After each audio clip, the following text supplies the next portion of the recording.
बिस्मिल्लाहिर्रहमानिर्रहीम। पीडीएम के कारकुनों को, पीडीएम के कायदीन को मरियम नवाज शरीफ की तरफ से अस्सलाम वालेकुम। आप सबको शाबाश। जितनी तपती हुई धूप में आप लोग किसी साए के बगैर, किसी कुर्सी के बगैर जिस तरह सुबह 10 बजे से यहाँ मौजूद हो, मैं आप सबके जज्बे को दिल की गहराइयों से सलाम पेश करती हूँ।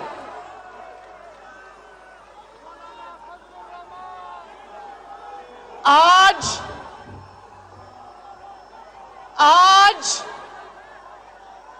जितनी बड़ी तादाद में पाकिस्तान की असली अवाम शाराए दस्तूर में इस इमारत के सामने मौजूद है, जो असली अवाम का ठाठे मारता हुआ समंदर यहाँ मौजूद है, तो मैं उमर अता बंदयाल साहब को पूछती हूँ, अवाम के इस समंदर को देख के खुशी हुई या नहीं हुई?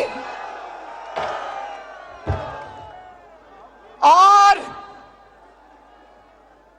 जब हकीकी और असली अवाम निकलती है ना, हजारों और लाखों की तादाद में, तो पत्ता नहीं हिलता, गमला नहीं टूटता, कोई पत्थर नहीं बरसाता।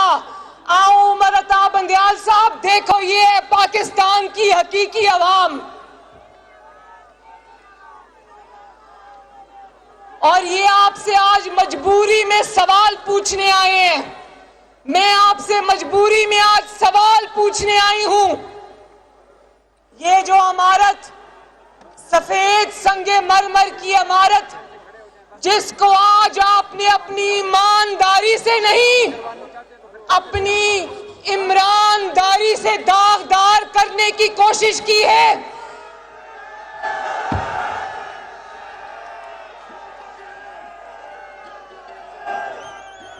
ये कौम आपसे सवाल पूछने आई है। हम जरा सुनना, हम इस इमारत का एहतराम करते हैं। हम पाकिस्तान के आईन का एहतराम करने वाले लोग हैं, पाकिस्तान के आईन को बनाने वाले लोग हैं, पाकिस्तान के कानून को बनाने वाले और कानून का एहतराम करने वाले लोग हैं। हम आज यहां का एहतजाज नहीं करना चाहते थे, मगर यकीन जानो पाकिस्तान की बेहतरी भी इसी इमारत से फूटती है और पाकिस्तान की तबाही भी इन्हीं के फैसलों से फूटती है।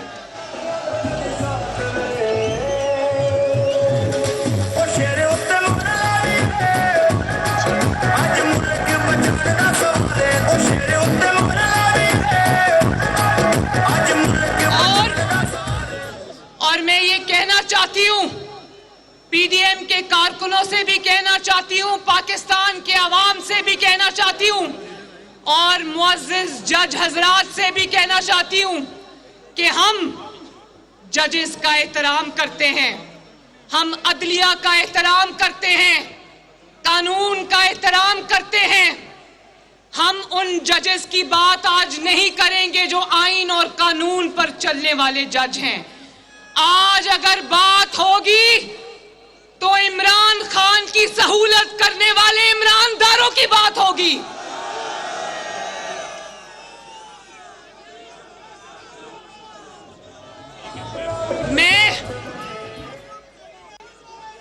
मेरे भाइयों और बहनों, मुझे इस बात का जवाब दो, ये जो इमारत हमारे सामने खड़ी है, इस इमारत से तो मजलूम को इंसाफ मिलना था ना।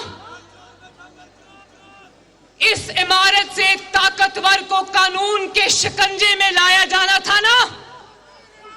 इस इमारत से जमहूरियत को मजबूत किया जाना था ना।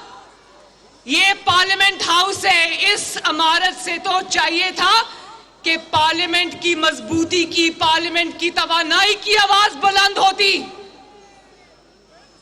इस इमारत से तो मुंतखब वज़ीर आज़म जो आपके वोट से आते हैं, उनके तकद्दस को बरकरार रखना इस इमारत की जिम्मेदारी थी। जमहूरियत को मजबूत करना इस इमारत की जिम्मेदारी थी। दहशतगर्दों को कटहरे में लाना इस इमारत की जिम्मेदारी थी। फितना और इंतशार फैलाने वालों को उनके अंजाम तक पहुंचाना इस इमारत की जिम्मेदारी थी। लेकिन यहां से सहूलतकारी जो कर रहे हैं, उन्होंने क्या किया? जिस इमारत से इंसाफ होना था, साइलों को, मजबूरों को इंसाफ मिलना था, वहां पर बैठकर कुछ सहूलतकार इंसाफ का कत्ल करने में मसरूफ है दिन रात। जहां से मुंतखब वज़ीर आज़म को तहफ़्फ़ुज़ मिलना था, वहां से मुंतखब वज़ीर आज़म को इल्काबाद से नवाजते रहे। कहते रहे सिसिलियन माफिया, कहते रहे गॉड फादर। और जो 60 अरब रुपए का मुजरिम जब अदालत में पेश किया गया, उसको कहते हैं वेलकम वेलकम, आपको मिलकर बहुत खुशी हुई।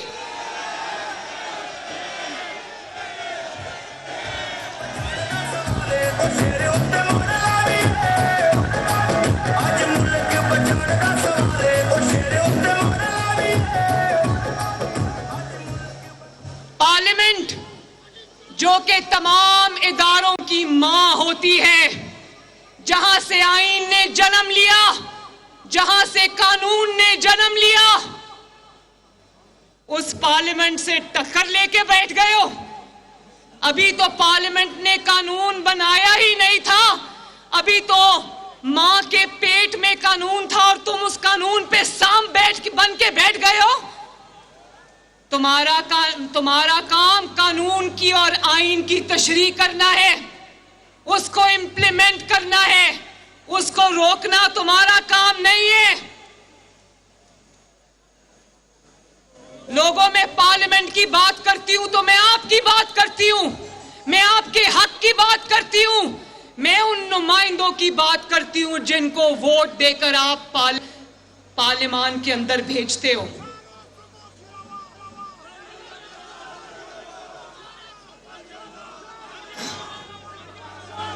इस मुल्क को, ये भी सुन लो, इस मुल्क को जब भी खराब किया गया, वो यहां से जो नजरिया जरूरत उठता है, उसने खराब किया पाकिस्तान को।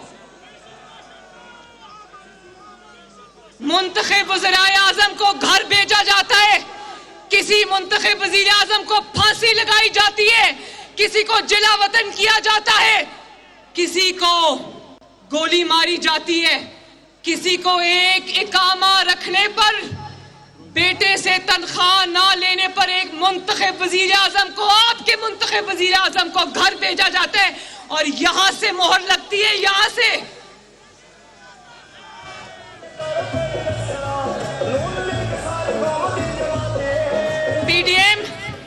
पीडीएम के कारकुनों, अब मुझे हाथ उठा के बताना, बाएं से भी, दाएं से भी, आगे से भी, पीछे से भी, क्या तुम लोग गवाही देते हो कि इस मुल्क में 4 आमरीयतें आई, 4 बार इस मुल्क पर शब खून मारा गया, मुल्क के मुकद्दस आइन को लपेटकर रद्दी की टोकरी में फेंका गया।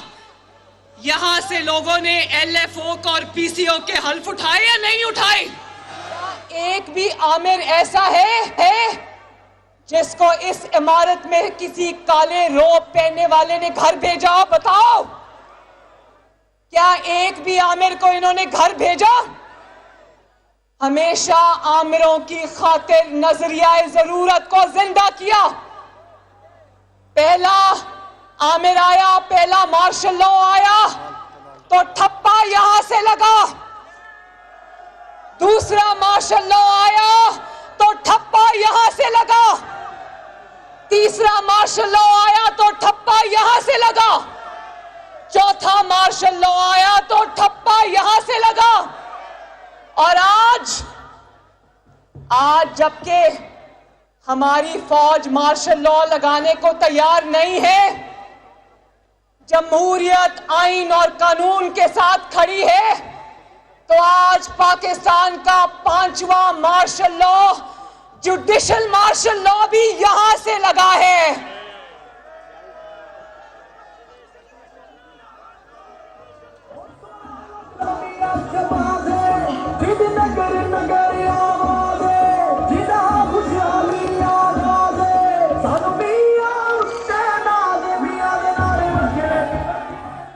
और वो सुना था उमर अता बंदयाल साहब की सास फरमा रही थी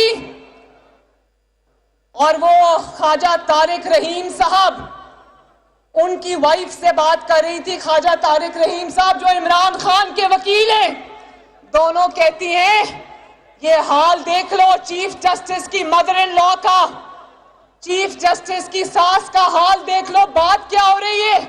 जमहूरी मुल्क में रहते हैं, जमहूरियत का नाम लेते और बात क्या कर रहे हैं? पाकिस्तान के इंसाफ की सबसे बड़ी कुर्सी पे बैठे उसकी सास, क्या बात, कॉन्वर्सेशन क्या हो रही, गुफ्तगू क्या हो रही है? गुफ्तगू ये हो रही है कि ये कमबख्त तो अब मार्शल लॉ भी नहीं लगाते। बोलो शेम।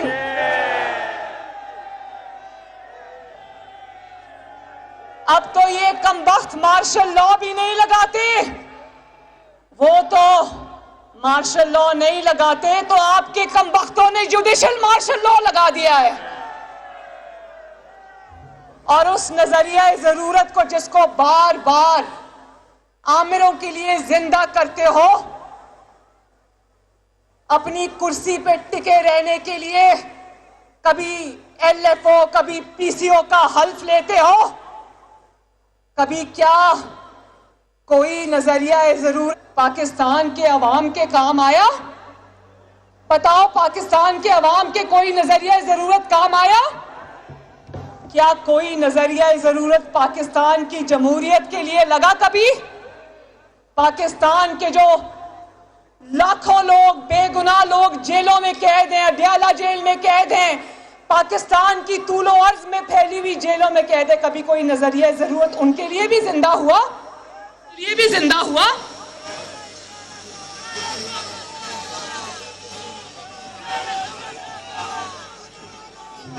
मेरे भाइयों, मेरी बहनों, अगले दिन मैं जस्टिस उमर अता बंदयाल की तकरीर सुन रही थी। हवाला देते जस्टिस कॉर्नेलियस का और ताबेदारी करते हैं जस्टिस मुनीर की।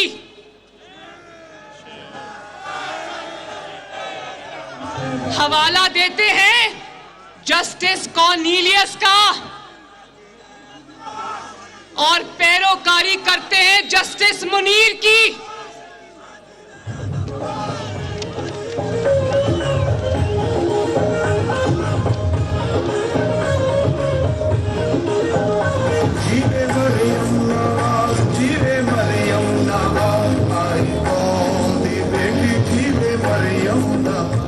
उमर अता बंदयाल साहब, जिस कलम को आप बेदर्दी से ईमानदारी के लिए चलाते हैं, इंसाफ का खून करने के लिए चलाते हैं, आइन को तोड़ने के लिए चलाते हैं, आइन को रीराइट करने के लिए चलाते हैं, आपकी इत्तला के लिए अर्ज है कि आपके उस कलम को ताकत जो है वो पाकिस्तान के आइन ने दी है, पाकिस्तान की पार्लियामेंट ने दी है, पाकिस्तान के मुंतखब वज़ीर आज़म ने दी है। आपके उस कलम को ताकत आपके मुंतखब नुमाइंदों ने दी है। हम 75 साल के हो गए पाकिस्तानियों, मगर हमारी किस्मत नहीं बदल सकी इनके, क्योंकि आपकी किस्मत नहीं बदल सकी। 23 करोड़ अवाम की किस्मत नहीं बदल सकी, क्योंकि इस बिल्डिंग में कुछ लोग जो बैठते हैं उनकी नीयतें ठीक नहीं है।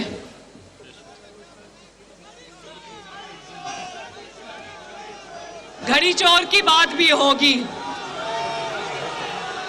जानते हो, घड़ी चोर को तोशाखाना चोरी में भी जमानत मिल गई है, और उसकी बीवी जिसको पिंकी पीरनी कहते हैं, जब तोशाखाना से चोरी करनी होती है, जब हीरे की अंगूठियां रिश्वत में लेनी होती है, जब अल-कादर ट्रस्ट के बदले 450 कनाल जमीन लेनी होती है, उस वक्त पिंकी पीरनी जो है वो सरगना बन जाती है चोरों की गैंग की।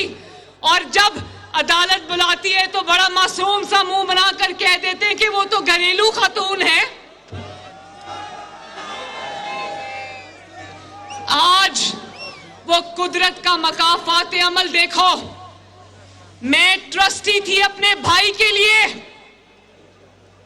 इन्होंने मजाक उड़ाया, इन्होंने झूठी चीजों पे झूठे इल्जामात पर मुझे सजाएं दी, और आज इनके मुंह ये कहते हुए नहीं थकते कि जो पिंकी पीरनी है वो तो ट्रस्टी है। आज जब अदालत में जमानत के लिए गई, मरियम नवाज तो जमानत के लिए भी नहीं गई, 4 साल इनका जुल्म सहती रही, इंतकाम सहती रही। मैंने कहा मैं जमानत नहीं लूंगी, पकड़ना है तो पकड़ो।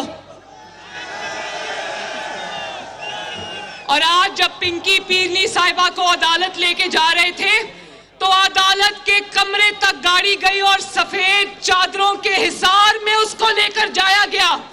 तुम्हारी घर की खातून की इज्जत है तो लोगों की, बेटियों की, बहुओं की, बहनों की, बीवियों की कोई इज्जत नहीं है।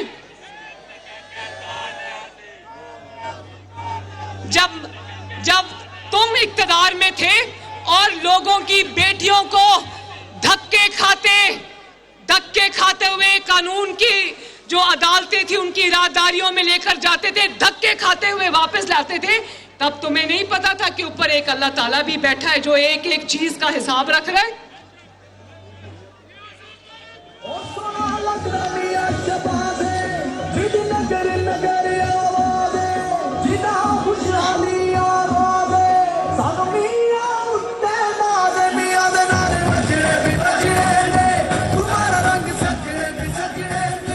आप सबको मैं कौम से खिताब कर रही हूं। आप सबको पता होना चाहिए कि आज मुल्क जिस इंतशार की लपेट में आया हुआ है, जिस फितने की लपेट में आया हुआ है, जिस तवाइफुल मलूकी की लपेट में आया हुआ है, जिस इंतशार की लपेट में आया हुआ है, मुल्क ने जो क्राइसिस जन्म लिया है वो जमान पाक से कम और उमर अता बंदयाल की कुर्सी से ज्यादा जन्म लिया है। और ये क्राइसिस की ये लहर उस दिन फूटी थी जब मुकदमा कोई और था और सुओ मोटो किसी और बात पर लिया गया, और उसके बाद आईन को रीराइट किया गया, 63A को की गलत तशरीह की गई। मैं आपको बताऊं उमर अता बंदयाल ने आईन को कैसे रीराइट किया।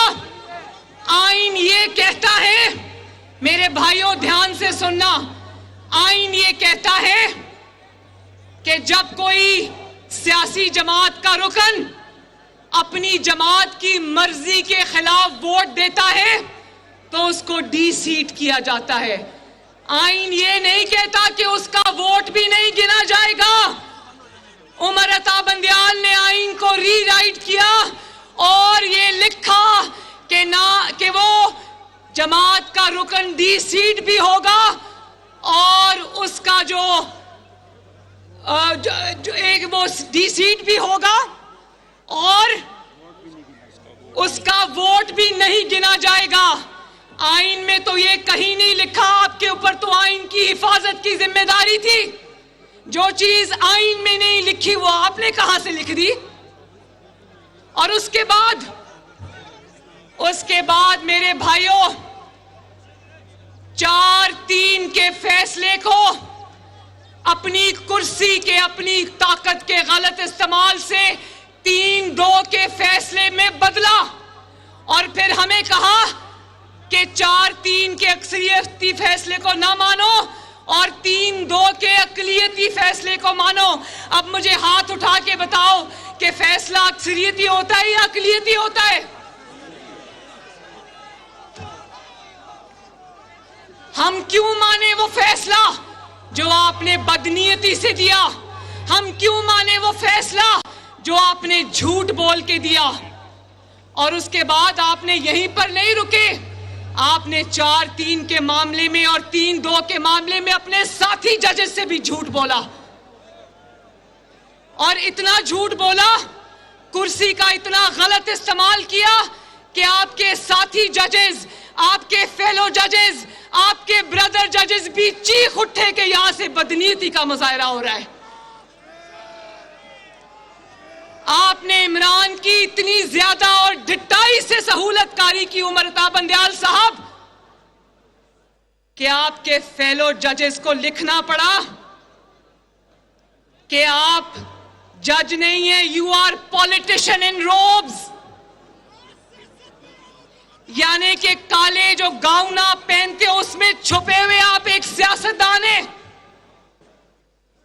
और कहा आपके फेलो जजेस ने, मरियम नवाज ने नहीं कहा, पीडीएम ने नहीं कहा, वकला तंजीमों ने नहीं कहा, ऑपोजिशन ने नहीं कहा, हुकूमत ने नहीं कहा, आपके ब्रदर जजेस जो आइन और कानून का पास रखने वाले जजेस हैं, उन्होंने कहा कि आपने अपनी कुर्सी और इख्तियार का गलत इस्तेमाल किया, आपने सुओ मोटो के इख्तियार का गलत इस्तेमाल किया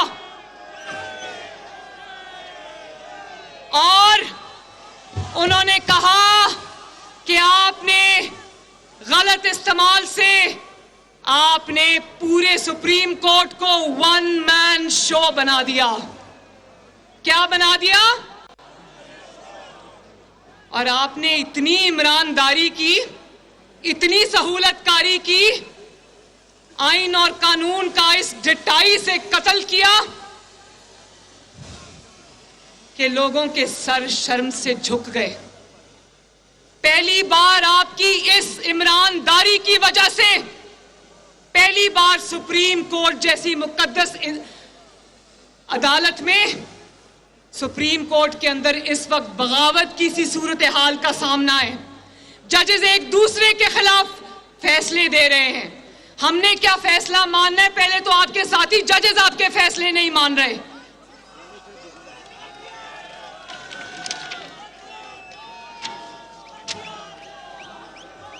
और उस फैसले के नतीजे में आपने हमजा शहबाज शरीफ की हुकूमत तोड़ दी और प्लेट में वो हुकूमत रखकर तहरीके इंसाफ को पंजाब में पेश कर दी, जबकि आप जानते थे कि ये हुकूमत आप जिसके हाथ में दे रहे हैं वो असेंबली तोड़ेगा। और मेरे भाइयों, ये बात बाद में कौम को पता चली कि ये बहुत गहरी साजिश हुई है पाकिस्तान के साथ।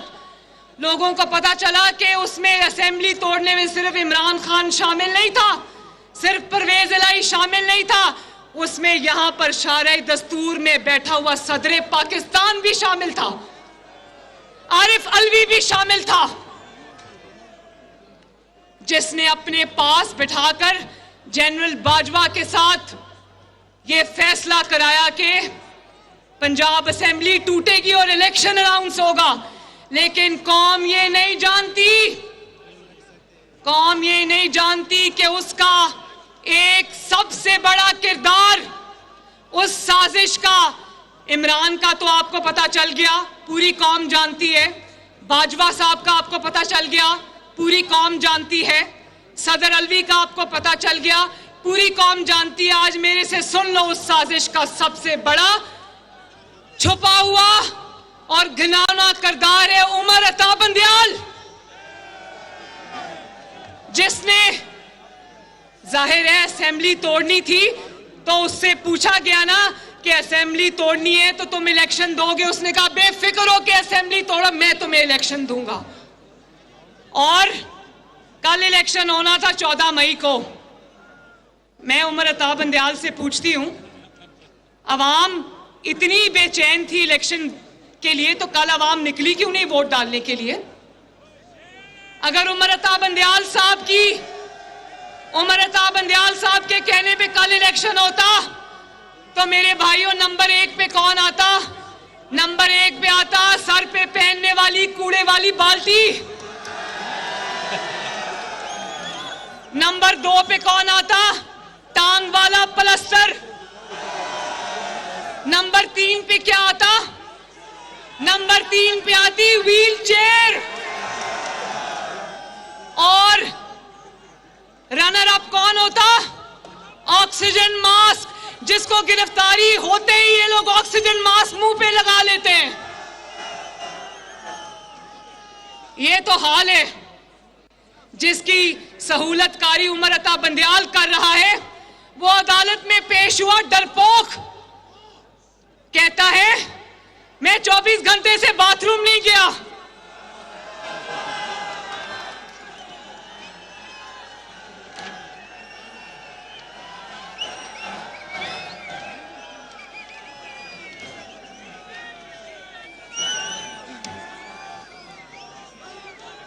मेरे भाइयों, इंतशार की आग जमान पाक से कम लगी है, उमर अता बंदयाल के दफ्तर से ज्यादा लगी है।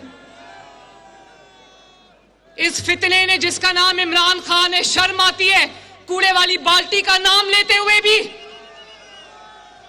इस शख्स ने असेंबली तोड़ी, नाकाम हुआ। इस्तीफे दिए, नाकाम हुआ। लॉन्ग मार्च किया, नाकाम हुआ। जेल भरो तहरीक चलाई, नाकाम हुआ। और कौन मदद को आया? कौन आया मदद को? मैं भी सुनूं। आवाज नहीं आई। कौन आया मदद को? कौन? उमर अता बंदयाल साहब सुने, कौम को बताने की जरूरत नहीं। उनको पता है कि जब 2016 का लॉकडाउन नाकाम हुआ, तो वो जो अंदर छुप के बैठा है खोसा साकिब निसार, तो आज मुंह दिखाने के काबिल नहीं है ना। तहरीके इंसाफ की टिकटें ब्लैक करता हुआ पकड़ा गया है। उसका बेटा तहरीके इंसाफ की एक टिकट का 1.25 करोड़ रुपया मांग रहा था। साकिब निसार को तो पूरी कौम जानती है, लेकिन आपका साकिब निसार से बड़ा मुजरिम जो छुप के घर में बैठा, उसका नाम है जस्टिस आसिफ सईद खोसा। इमरान का लॉकडाउन जब नाकाम हुआ, तो उसने कहा मारे मारे क्या फिरते हो, मेरे पास दरखास्त लाओ, मैं अभी नवाज शरीफ को तुम्हारे सियासी रास्ते से हटाता। और उसने हटाया। हमारे लिए तो JIT बनी थी। व्हाट्सएप के हीरों से इनकी कोई खास मोहब्बत है। हीरा लेते भी हैं तो 5-5 कैरेट का लेते हैं। 60 अरब का अल कादिर ट्रस्ट का केस ये है कि यूके की अदालत ने इल गॉटन मनी, गलत तरीके से कमाया हुआ पैसा सुप्रीम कोर्ट को दिया, वापस भेजा पाकिस्तान ने को, और इमरान खान ने वो अपने दोस्त की जेब में डाल दिया। और उसके बदले इसकी बीवी ने और इसने 450 कनाल जमीन ले ली। उसके ट्रस्टी भी खुद ही बन गए, मियां बीवी उसके ट्रस्टी बन गए। और जब उमर अता बंदयाल साहब ने पूछा कि बड़ी खुशी हुई आपसे मिलके, तो क्या ये पूछा कि 60 अरब के डाकू मेरी अदालत में तशरीफ लाए हो, 60 अरब का डाका डाल के तुम्हें कितनी खुशी हुई है? ये कौम PDM आपसे पूछती है कि इतनी खुशी आपको किस चीज की हुई थी? और देखो सिर्फ जमानत नहीं दी, रिहाई नहीं दी, ये कहा कि मर्सिडीज बेंज के अंदर इस मुजरिम को यहां से लेकर जाया जाए। और उसके बाद कहा कि 3 कमरों का जो रेस्ट हाउस है वहां लेकर जाया जाए।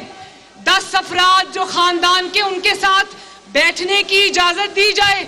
भाई 10 अफराद के, पूरे खानदान के जो 10 अफराद है उसके साथ तो उसकी बनती ही नहीं है। उसको कह रहे 10 अफराद के साथ बैठने की इजाजत दी जाए और आप इमरान खान साहब तशरीफ ले जाएं, वहां जाएं, खाएं पिएं, गप्पे लगाएं और सो जाएं। और फिर कहा विश यू गुड लक। क्या कहा? आवाज नहीं आई। उमर अता बंदयाल साहब ने इमरान खान को कहा, इमरान खान साहब विश यू गुड लक। क्या कहा?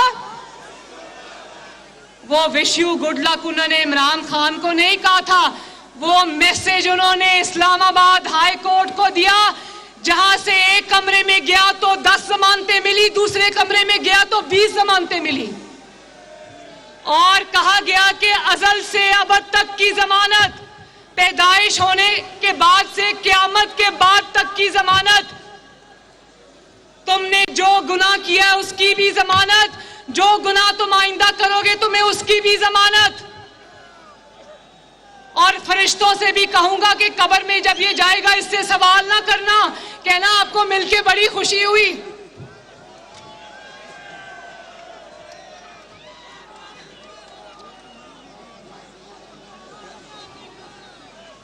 जमानत के कानून का पूरी दुनिया में किसी दुनिया की अदालत में इतना घिनौना मजाक जमानत के कानून का नहीं हुआ होगा जो यहां से उमर अता बंदयाल ने किया उस दिन।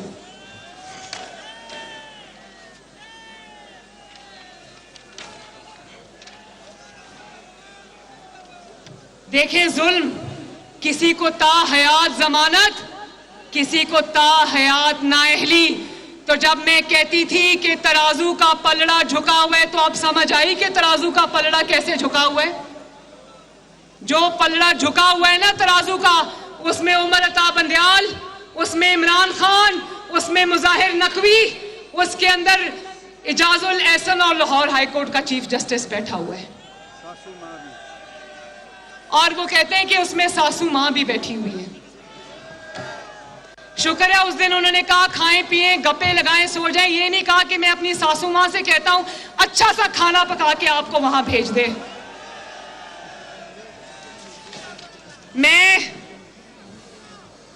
अब आपको पता चला है कि जब हम कहते थे कि इलेक्शन हम इसलिए अभी नहीं कराना चाहते क्योंकि इलेक्शन जो है वो फ्री एंड फेयर नहीं होंगे, अब जो उमर अता बंदयाल ने किया इसने खुद साबित कर दिया है कि हुकूमत का हर खदशा दुरुस्त है। इसके होते हुए पाकिस्तान के अंदर फ्री एंड फेयर इलेक्शन नहीं हो सकते। इलेक्शन होगा अपने टाइम पे होगा, इंशाल्लाह तुम्हारे जाने के बाद होगा। और उमर अता बंदयाल, आखिरी बात, उमर अता बंदयाल शराफत से इस्तीफा दे दो और घर जाओ।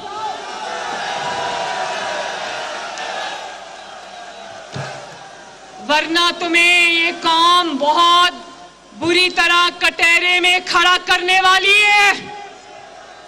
और अब सिर्फ शराफत से घर नहीं जाना, कौम की वो मराद जो उसने अपना पेट काट के तुम्हें दी, वो तनख्वाह जो तुम महीने की लाखों में मिलियंस में लेते हो, तुम्हें खून पसीने की कमाई से कौम ने इसलिए दी थी कि तुम अपने फैसलों से कौम का बेड़ा गर्क करो। वापस करो वो मराहत, वापस करो वो तनख्वाहें और अपने आप को कानून के हवाले करो, इस्तीफा दो और घर जाओ। क्या आप लोग इसके इस्तीफे की तायीद करते हो? सब इधर से इधर तक, आगे से पीछे तक, क्या आप लोग उमर अता बंदयाल जो कि एक ईमानदार नहीं इमरानदार जज है, इमरान का सहूलतकार है, इमरान को रिलीफ देता है, इमरान के लिए कोर्ट में बैठा है, इमरान के लिए करप्ट नेक्सस को ये प्रोटेक्ट कर रहे, क्या आप उसके इस्तीफे की डिमांड करते हो? आई रेस्ट माई केस। पाकिस्तान जिंदाबाद।